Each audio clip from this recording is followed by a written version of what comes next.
Good morning ये students, कैसे आप लोग। मैं अमन तिवारी फिर से एक बार आपका स्वागत करता हूं आपके YouTube channel unique education world पे क्लास 10th। चलिए भाई स्टार्ट करते हैं। आज क्लास 10 का बड़ा इंपॉर्टेंट टॉपिक है बेटा। आज का टॉपिक है ओम्स लॉ। बहुत ही इंपॉर्टेंट टॉपिक। होता क्या वैसे देखें, ओम्स लॉ पहले आप जानिए। ये होता है Ohm's law, V exactly proportional to I। इस साइन को हटाओगे तो हो जाएगा I R, ये या इसी को लिख सकते हैं R is equal to V upon I। बात को समझिएगा, इसका मतलब क्या होता है। अगर हम किसी भी मेटल की फिजिकल स्टेट को चेंज ना करें, फिजिकल स्टेट में क्या क्या आता है। फिजिकल स्टेट का मतलब है कि उसका प्रेशर, अगला टेम्परेचर और वॉल्यूम, PTV, ये तीन चीजें फिजिकल स्टेट को बताती हैं। प्रेशर का मतलब कि हम बाहर से कोई दबाव न डालें, वॉल्यूम का मतलब कि हम उसमें कोई चीज घटाएं बढ़ाएं ना, और टेम्परेचर का मतलब उसको हम बाहर से कोई अलग से एनर्जी न दें, बाहर से कोई हीट न दें। अगर हम तीन चीजें किसी भी मेटल की ना चेंज करें तो उसमें बहने वाले करंट और उसके वोल्टेज का रेशियो सेम होगा। रेशियो मतलब वो दोनों एक दूसरे के डायरेक्टली प्रोपोर्शनल टू होंगे, मतलब जितना करंट बहेगा उतना ही वोल्टेज होगा। अगर हमने ये सब चेंज कर दिया तो ये बात एकदम अलग हो जाएगी, मामला गड़बड़ा जाएगा। बात समझ में आ रही है। जैसे मान लीजिए किसी वोल्ट में सर्किट में 10 एम्पियर करंट फ्लो हो रहा है तो उसमें 10 वोल्ट ही वोल्टेज होगा। क्लियर, मतलब दोनों एक दूसरे के इक्वल होंगे। यहाँ पे R है रेसिस्टेंस, जिसको यहाँ पर हम कांस्टेंट बोल सकते हैं। V upon I is equal to R। अब इसे एक डिफिनीशन और दे सकते हैं, हम बोल सकते हैं when do not change any physical state for any, किसका, वायर या metal, for any wire, then ratio of voltage and current is always constant। किसी भी वायर या किसी भी मेटल का अगर फिजिकल स्टेट हम चेंज ना करें तो उसमें वोल्टेज और करंट का रेशियो हमेशा कांस्टेंट होगा। रेसिस्टेंस यहाँ आप छोड़िए, कांस्टेंट होगा, कांस्टेंट। बात को समझना आप। कांस्टेंट का मतलब बात समझ आ रही। वोल्टेज का मतलब समझ में आया, इसके पहले आपने पढ़ा ही था कि कितने कितने वोल्ट का करंट है। ठीक, अब इसके बाद फिर आपने करंट भी पढ़ लिया है। अब देखो, कभी कभी ना ओम्स लॉ पे ग्राफ पूछ लेते हैं। ग्राफ बड़ी इंपॉर्टेंट बात है, समझिएगा। कभी ग्राफ पूछेंगे तो आप ध्यान देना, ये कांस्टेंट है तो V यहाँ, I यहाँ और R ये कांस्टेंट है ना R, तो ग्राफ हमेशा एकदम सीधा जाएगा, एकदम स्ट्रेट। ठीक, अच्छा कभी कभी क्या करते हैं, ग्राफ में दो लाइन दे देते हैं, एक ऐसे दे दिया एक ऐसे दे दिया, ये V दे दिया और ये I दे दिया। ये ग्राफ आप बना लें। पूछते हैं बताइए फर्स्ट है ये सेकंड है, दोनों में रेसिस्टेंस किसका ज्यादा होगा, फर्स्ट वाले का या सेकंड वाले का। तो ये आप ध्यान दीजिएगा, ये आपका काम है, ध्यान समझो पहले। फर्स्ट सेकंड में जो I से जितना दूर होगा, I से जितना दूर होगा या V के जितना पास होगा, यहाँ पर टेन थीटा लगता है टेंजेंट, लेकिन उसका कोई मतलब नहीं, आप इतना जाने जो I से जितना दूर होगा, I से कर रेसिस्टेंस उसी पर उतना ज्यादा होगा। ठीक, बात समझ में आ रही है। या जो वोल्टेज के जितना पास होगा रेसिस्टेंस उस पर ज्यादा होगा। हम अगर इसको चेंज कर दें, हमने दो लाइन ली, एक ये लिया एक ये लिया, इधर I कर दी इधर V कर दिया, ये फर्स्ट है और ये सेकंड है। अब बताइए किस पर ज्यादा होगा, I से कौन दूर है, ये V के कौन पास है, ये ज्यादा किस पर होगा, इस पर। कभी ग्राफ बनाने के लिए दे दे तो आप परेशान मत होइएगा। दूसरी महत्वपूर्ण बात, ग्राफ में वो वैल्यू देते हैं, ये नहीं कि कहें ग्राफ बनाओ ओम्स लॉ का, वो कहेंगे when I is equal to 5-10 ampere. ठीक, या मान लो उन्होंने दे दिया I इज इक्वल टू 0.5 फिर 1 फिर 1.5 फिर 2 एम्पियर और V is equal to 2 volt 3 volt 4 volt और 5 वोल्ट। अब बताइए कि R का ग्राफ क्या होगा। तो आप पहले नंबर दिखाएंगे, V में क्या है 2 तो ये जाएगा 2, ये 3, ये 4, ये 5। I में 0.5 तो सबसे पहले 0.5 फिर 1 फिर 1.5 फिर 2। क्लियर, 1 2 3 4 1 2 3 4। अब पॉइंट को हम मिलाएंगे कैसे, ऐसे फिर ऐसे फिर ऐसे, फिर ग्राफ बनाना तो आपने पहले भी सीखा था ना, ऐसे, फिर ऐसा मिलाएंगे कि ये सारी लाइन एक स्ट्रेट पे आ जाएं, ऐसे, मतलब जहां पॉइंट है ना, काटने वाले पॉइंट, ये जहां दोनों लाइन एक दूसरे को इंटरसेक्ट कर रही हैं, इनको आपस में मिला देंगे, ये ग्राफ बन जाएगा। क्लियर? ऐसे हम ग्राफ बनाते हैं, ऐसे वैल्यू दी होती है, ऐसे ग्राफ बनाया जाता है। ओम्स लॉ क्लियर हो गया ना, कोई दिक्कत तो नहीं है।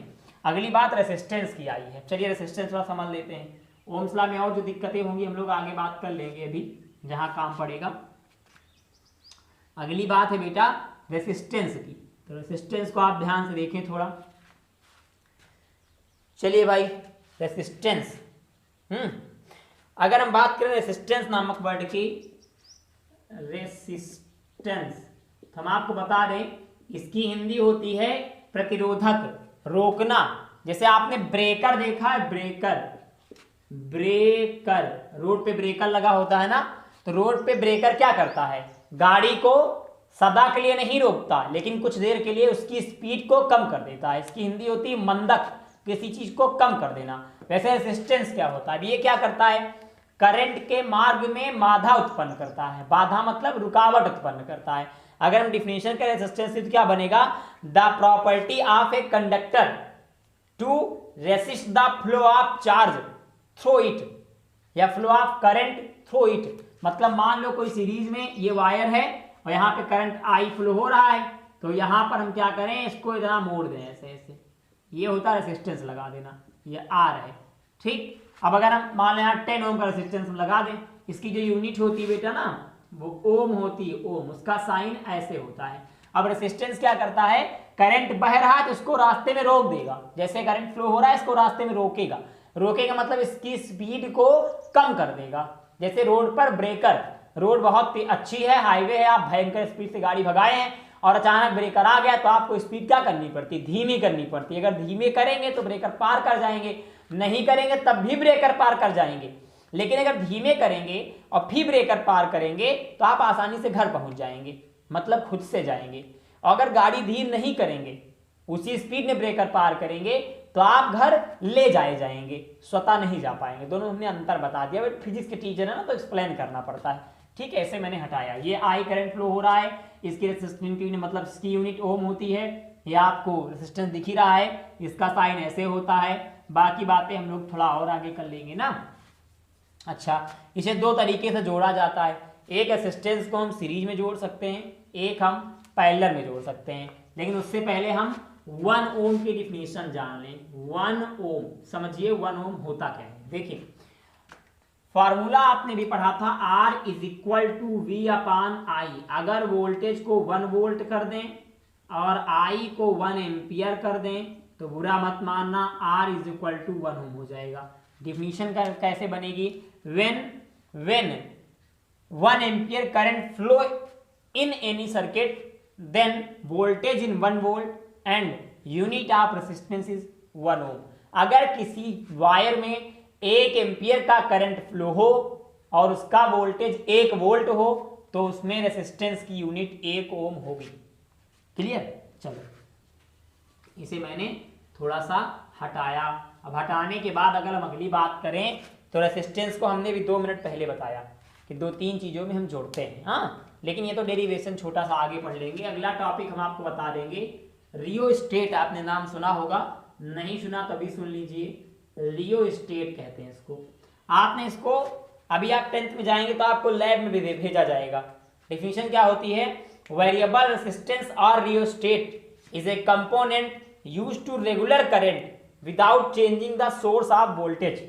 मतलब रियोस्टेट को हम किसी सीरीज में या किसी इंस्ट्रूमेंट के साथ जोड़ते हैं वोल्टेज की वैल्यू को बिना चेंज किए करंट बहने के लिए। मतलब रेसिस्टेंस की वैल्यू को ये बोल दें आपके कम करने के लिए, या हम बोल सकते हैं कि रियोस्टेट से हम करंट की वैल्यू को कम और ज्यादा कर सकते हैं।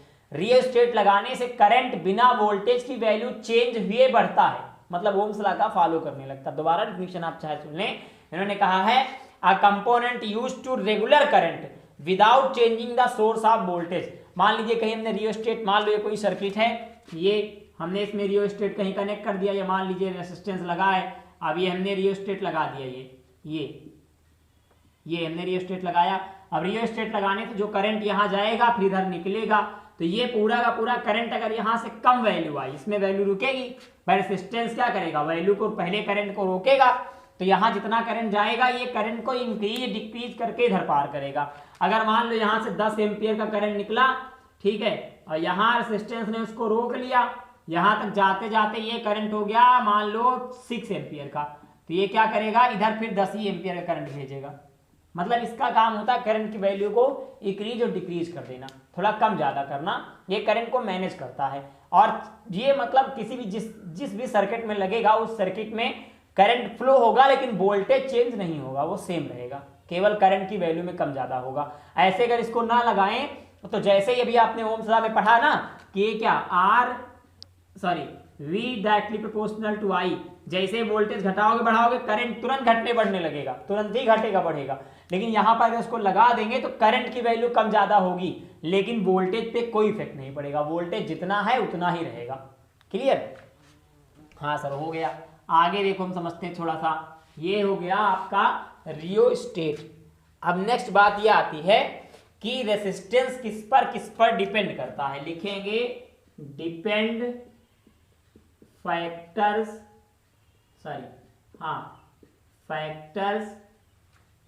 Depend factors on resistance. Resistance कौन कौन से फैक्टर पर डिपेंड करता है? तो नंबर 1 आप सुनिए पहले। नंबर वन है directly proportional to the length of conductor. Directly proportional, ये लिखेंगे R is directly proportional to L। हमेशा लंबाई के बढ़ने पर रेसिस्टेंस बढ़ेगा, कंडक्टर जितना ज्यादा लंबा होगा रेसिस्टेंस की वैल्यू उतनी ज्यादा लंबी होगी। यहां पर L क्या है, लेंथ ऑफ कंडक्टर, ये है L, ठीक है। फिर सेकेंड वैल्यू की बात करें, अगर सेकेंड टॉपिक की बात करें तो हम बोल सकते हैं inversely proportional to the area of cross section. R is inversely proportional to the A। यहाँ क्या है, A क्या है, एरिया ऑफ क्रॉस सेक्शन। अब किसका एरिया होगा, करंट और रेजिस्टेंस का तो एरिया होगा नहीं, ये तो प्रॉपर्टी होती है, मेटल की ही बात हो रही है यहाँ पर। अगर मेटल की लेंथ बढ़ेगी तो रेजिस्टेंस बढ़ेगा, एरिया घटेगी तो रेजिस्टेंस बढ़ेगा, एरिया बढ़ेगा तो रेजिस्टेंस घटेगा। इनवर्सली प्रोपोर्शनल टू है ना। थर्ड कंडीशन इसी में है कि directly proportional to the temperature. R is directly proportional to the temperature, मतलब जब टेम्परेचर बढ़ेगा तब रेसिस्टेंस भी बढ़ेगा, अगर टेम्परेचर घटा तो रेसिस्टेंस घटेगा। और फोर्थ और सबसे इंपॉर्टेंट कंडीशन है depend on nature of material. Depend on nature of material, material, समझना ध्यान से। देखो पहली बात, अगर दो चीजें बढ़ी, R is directly proportional to LT/A, ये मामला है। इसका मतलब समझो, जब जब लेंथ और टेम्परेचर बढ़ेगा तब तब रेसिस्टेंस बढ़ेगा। क्लियर? लेंथ और टेम्परेचर के बढ़ने पर रेसिस्टेंस बढ़ेगा लेकिन एरिया के बढ़ने पर रेसिस्टेंस घटेगा। मतलब एरिया का रेसिस्टेंस रेसिप्रोकल सर्किट होता है, एरिया बढ़ा तो रेसिस्टेंस घटा, एरिया घटा तो रेसिस्टेंस बढ़ा। अगर लेंथ और टेम्परेचर बढ़ा तो रेसिस्टेंस बढ़ा, लेंथ टेम्परेचर घटा तो रेसिस्टेंस घटा। अब nature, depend on nature material, जो मटेरियल है वो कैसा है, वो कंडक्टर है, इंसुलेटर है या फिर सेमी कंडक्टर है, करंट को बड़े अच्छे से एब्जॉर्ब करता है या करंट को एब्जॉर्ब नहीं करता, या कुछ एब्जॉर्ब करता है कुछ एब्जॉर्ब नहीं करता है। कई कंडीशन है जिन पर डिपेंड होकर रेसिस्टेंस की वैल्यू लगातार घटती बढ़ती रहती है। रेसिस्टेंस का मतलब आप जानते हैं करंट को रोकने की कैपेसिटी, करंट के मार्ग में उत्पन्न रुकावट, resistivity of the flow, resistivity of the path, resistivity in the path of flow of the current. Current जिस मार्ग में बहता है उसके मार्ग में, उसके रास्ते में जो रुकावट उत्पन्न होती है, ब्रेकर आपने सुना, मंदक। ठीक, चलिए अब रेसिस्टिविटी के बाद रेसिस्टेंस के बाद हम नेक्स्ट बात करेंगे रेसिस्टिविटी की। रेसिस्टिविटी यहीं से बन के आता है, रेसिस्टेंस के फैक्टर से ही रेसिस्टिविटी बनती है। देखिए क्या होती है रेसिस्टिविटी, ये बात करने जा रहे हैं। रेसिस्टिविटी, इसको हम रो से डिनोट करते हैं, फॉर्मूला बनता है R is proportional to L upon A. अगर टेम्परेचर सेम हो तो, टेम्परेचर में हम कोई चेंजिंग ना करें तो, ठीक, तो इसे ये साइन हटाएंगे तो R is equal to rho into L upon A, ये फार्मूला बन गया। अब अगर हम L is equal to 1 metre ले लें और A is equal to 1 metre square ले लें तो R is equal to rho हो जाएगा। डिफिनीशन क्या बनेगी? The resistivity is equal to the which resistance which is apply the unit length of conductor which is area is 1 metre square. कोई ऐसा conductor, कोई ऐसा मेटल जिसके लंबाई 1 मीटर और एरिया 1 मीटर स्क्वायर हो, मतलब लंबाई चौड़ाई दोनों 1 मीटर है। ये मान लो 1 मीटर है तो इतना भी 1 मीटर होना चाहिए, ये ऐसे होना चाहिए, मतलब ये दोनों 1 मीटर है, ठीक। तो सब अगर सारी चीजें 1 मीटर हो जाएंगी तो इसका लेंथ होगा 1 मीटर और एरिया भी क्या होगा 1 मीटर स्क्वायर, ठीक। कोई भी ऐसा मेटल, कोई भी ऐसा कंडक्टर, कोई भी ऐसा ऑब्जेक्ट इसमें करंट फ्लो हो सके, अगर उसकी लेंथ 1 मीटर है और एरिया 1 मीटर स्क्वायर है तो उसमें बहने वाले रेसिस्टेंस को या उसमें अप्लाई होने वाले रेसिस्टेंस को हम रेसिस्टिविटी कहेंगे। Again listen, the resistivity is equal to the which resistance which is apply the unit length of conductor and the area of conductor 1 metre square. Clear? 1 को हम यूनिट भी कहते हैं और इसको किससे नोट करते हैं? रो से। अब देखिए यहाँ रो की यूनिट क्या बन सकती है, यहाँ यूनिट भी आपको बनाना है रो की, यहाँ मैंने हटाया इसको, ठीक। अब मान लो रो की यूनिट बनाना है तो क्या लिखेंगे? R is equal to rho into L upon A. अब यहाँ लिखेंगे R इज इक्वल टू, ये रो है, ये रो L की जगह मीटर और A की जगह मीटर स्क्वायर, तो मीटर से स्क्वायर कैंसिल हो गया तो R is equal to rho into 1 upon M, M इधर चला आएगा तो R into M is equal to rho, ठीक। R की यूनिट क्या होती है? ओम, तो rho is equal to ohm metre, ये आपकी यूनिट बन गई। आप चाहें तो इसे हिंदी में लिख लें ताकि आपको समझने में दिक्कत ना हो। रो इज इक्वल टू ओम को OHM ओम इंटू मीटर, ये आपकी यूनिट है। क्लियर? कोई प्रॉब्लम? रेसिस्टिविटी तक का मामला एकदम फिट एंड फाट। अब देखो, अब हम रेसिस्टिविटी के बारे में भी कुछ चीजें पढ़ेंगे। चलो रेसिस्टिविटी के बारे में कुछ चीजें जान लेते हैं।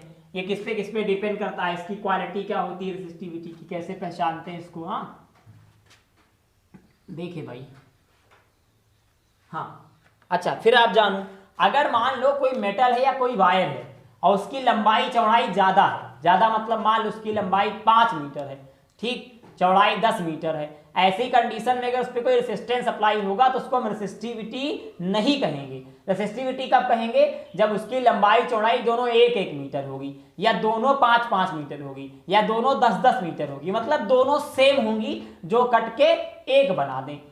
बात समझ में आ रही है? अब अगली बात आती है कि इस पे कौन कौन सा फैक्टर अप्लाई होता है। पहला फैक्टर आप देखिए, resistivity does not change with change in length and area of cross section but it change with change in temperature. हम बोल सकते हैं कि rho does not change with L and A. Object का लेंथ और area बदलने पर resistivity change नहीं होती। बात समझिए, जितनी रेसिस्टिविटी 1 यूनिट में लगेगी उतनी 10 यूनिट में लगेगी, जितनी 50 मीटर लेंथ और 50 मीटर स्क्वायर एरिया में लगेगी उतनी रेसिस्टिविटी 1 में लगेगी। इस पर कोई फर्क नहीं पड़ता, लेकिन टेम्परेचर से चेंज होती है। रो चेंज विथ टेम्परेचर, ये सेकेंड फैक्टर है इसका, ठीक है।